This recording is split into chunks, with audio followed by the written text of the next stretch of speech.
네, 새 정부의 첫 국무총리 영순위로 꼽혀왔던 안철수 인수위원장이 직을 맡지 않겠다고 밝히면서 총리 인선 작업에도 속도가 붙고 있습니다.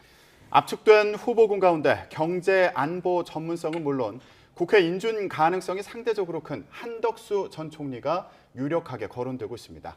인수에 나가는 취재기자 연결해서 들어보겠습니다. 송재인 기자. 네, 삼청동 인수위 사무실 앞입니다. 네, 안철수 인수위원장을 둘러싼 변수가 해소되면서 초대 국무총리 후보군도 한층 압축되고 있죠. 네, 김문혜 당선인 대변인 역시 조금 전 정례 브리핑에서 총리 후보군이 압축됐다고 직접 밝혔습니다. 구체적인 후보군을 언급하긴 어렵지만 대내외 위기 속 내각을 안정적으로 이끌 인물을 우선적으로 찾고 있다고 설명했습니다. 이와 함께 대통령의 국정 운영을 잘 뒷받침하며 부처 간 유기적 협력을 이끌어낼 분을 찾지 않을까 생각한다고 덧붙였는데요.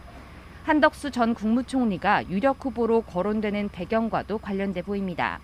한 전 총리는 인수위가 밝힌 총리 인선의 기준, 그러니까 경제와 외교안보 적임자라는 점에 더해 민주당이 주도권을 쥔 인사청문 전국에서 국회 인준 부담감도 적은 인물이기 때문입니다.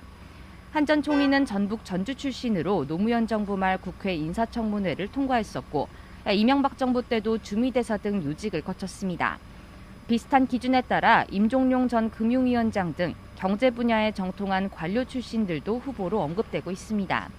또 정치적 부담이 있긴 하지만 국민통합이라는 효과를 고려하면 김한길 인수위 국민통합위 위원장과 박주선 대통령 취임 준비위원장도 후보군에 올라 있습니다.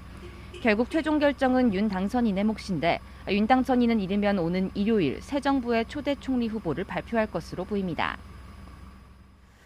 네, 이와 함께 인수위가 국정과제 선정에도 주력하고 있죠. 네, 국정과제 선정 1차 시한이 이제 나흘 앞으로 다가온 만큼 인수위는 오늘 국정과제 초안을 짜는 데 주력합니다. 조금 전 생중계로 전해드린 것처럼 윤석열 당선인 주재로 분과별 업무 보고가 진행되고 있는데요. 앞서 윤 당선인이 양극화 해소와 청년 기회 확대 등을 위해 비약적인 경제 성장이 필요하다고 강조해왔던 만큼 경제 분과부터 업무 보고를 받기로 했습니다. 이와 함께 윤 당선인이 유기적 소통을 주문해왔던 과학기술교육분과 역시 보고에 참석합니다. 지난 한 주 동안 정부 각 부처로부터 받은 업무 보고를 바탕으로 오늘부터 인수위는 본격적인 국정과제를 추리기 시작하는 건데요.